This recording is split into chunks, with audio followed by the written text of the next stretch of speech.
Dear students, हम पढ़ रहे थे मिश्रण के घटकों का पृथक्करण।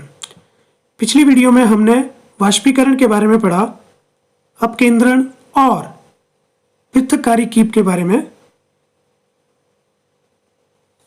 आज हम ऊर्ध्वपातन विधि, क्रोमेटोग्राफी, आसवन और प्रभाजी आसवन विधि के बारे में पढ़ेंगे। ऊर्ध्वपातन विधि।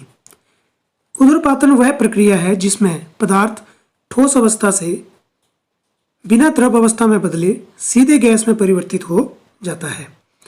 इस विधि के द्वारा हम केवल उन्हीं पदार्थों को अलग कर सकते हैं जो गर्म करने पर ठोस से सीधे गैस में बदल जाते हैं।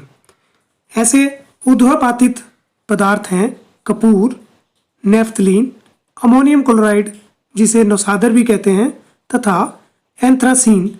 इनको हम मिश्रणों से इस विधि से अलग कर सकते हैं। आइए इसको क्रियाकलाप के माध्यम से देखते हैं। एक कांच के बर्तन में नमक और अमोनियम क्लोराइड का मिश्रण लें।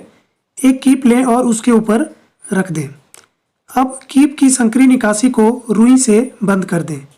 अब इसे धीरे धीरे गर्म करें। आप देखेंगे मिश्रण से सफेद वाष्प उठेगी और कीप की दीवारों में ठंडी होकर ठोस रूप में चिपक जाएगी और बर्तन की तली में केवल नमक रह जाएगा। इस तरह हम दोनों घटकों को मिश्रण से अलग कर देते हैं। नेक्स्ट है क्रोमेटोग्राफी। इस विधि की खोज पोलैंड के वनस्पति शास्त्री मिखाइल स्वीट ने 1906 में की थी। इस तकनीक का नाम ग्रीक शब्द क्रोमा से लिया गया है जिसका अर्थ है रंग। इसका नाम क्रोमेटोग्राफी पड़ा क्योंकि सबसे पहले इस तकनीक से रंगों को अलग किया गया था। 1993 में IUPAC ने इसको परिभाषित किया। क्रोमेटोग्राफी एक भौतिक पृथक्करण विधि है जिसमें गतिमान प्रावस्था मोबाइल फेज जो कि गैस या तरल हो सकते हैं, स्थिर प्रावस्था स्टेशनरी फेज जो कि ठोस पर गति करके मिश्रण के विभिन्न घटकों को वितरित करके पृथक करती है। बच्चों, यह तकनीक एक एडवांस तकनीक बन चुकी है। ये कई प्रकार की होती है, इसके बारे में हम हायर क्लासेस में पढ़ेंगे। आइए साधारण पेपर पर क्रोमेटोग्राफी से इसको समझते हैं।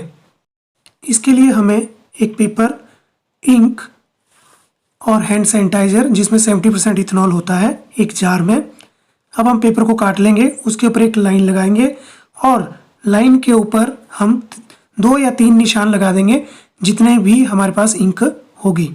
अब हम इसको जार में, सॉल्वेंट जार में इस तरह से डाल देंगे। अब इसे हमें 1 घंटे तक बिल्कुल नहीं हिलाना है और समय समय पर हमने इसको ऑब्जर्व करना है कि इसमें क्या परिवर्तन आते हैं। अब हम इसे जार से निकाल कर सुखा लेंगे।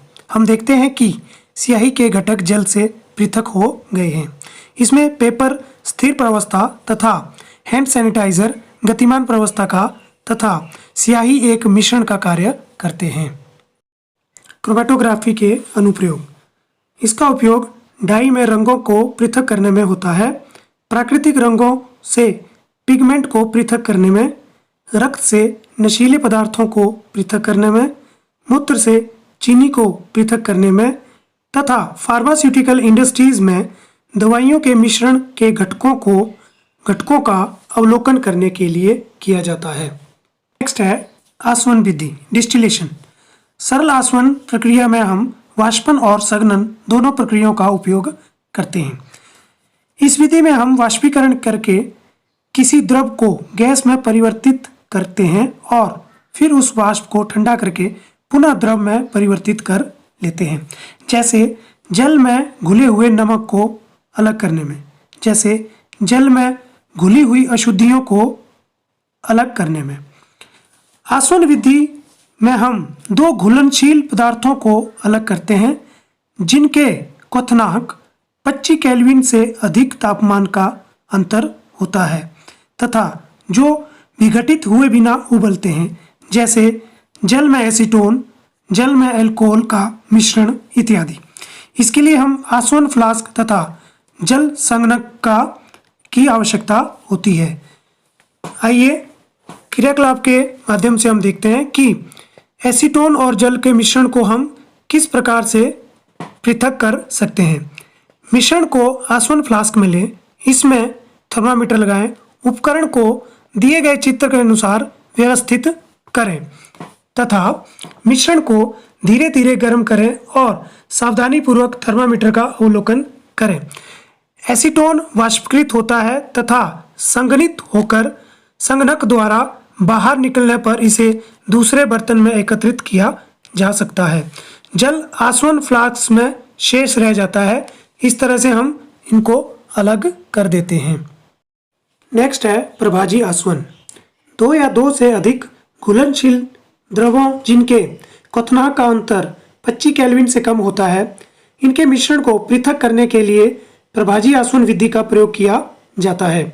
इसका उपकरण साधारण आसवन विधि के समान ही होता है, केवल आसवन फ्लास्क और संगणक के बीच एक प्रभाजी स्तंभ का प्रयोग किया जाता है। इस प्रभाजी स्तंभ की एक नली में शीशे के गुटकों से भरी होती है। ये गुटके वाष्प को ठंडा और संघनित होने के लिए सतह प्रदान करते हैं, जिससे अलग अलग गैसें संघनित हो जाती हैं। इसके उदाहरण हैं वायु से विभिन्न गैसों का पृथक्करण तथा पेट्रोलियम उत्पादों से उनके विभिन्न घटकों का पृथक्करण करना। चित्र में आप देख सकते हैं कि क्रूड ऑयल कच्चे तेल को पहले फर्नास में धीरे धीरे गर्म करके वाष्पित किया जाता है तथा फिर प्रभाजी स्तंभ में विभिन्न ऊंचाइयों पर अलग अलग घटकों को पृथक करके एकत्रित किया जाता है। वायु से हम गैसों को कैसे प्राप्त कर सकते हैं? वायु एक समांगी मिश्रण है तथा इसके घटकों को भी हम प्रभाजी आसवन द्वारा पृथक कर सकते हैं। इसमें हम वायु के पर दाब बढ़ाकर तथा तापमान कम करके वायु को पहले संपीड़ित तथा ठंडा कर लेते हैं, फिर द्रवीय वायु को प्रभाजी आसवन कॉलम में वायु को धीरे धीरे गर्म करते हैं और विभिन्न ऊंचाइयों पर गैसों का पृथक्करण करते हैं और संघनित गैसों को इकट्ठा करते हैं। बच्चों, आज हमने पढ़ा ऊर्ध्वपातन विधि, क्रोमेटोग्राफी विधि, आसवन विधि और प्रभाजी आसवन विधि के बारे में। अगर आपको कुछ हेल्प मिली हो तो please do like and subscribe my channel.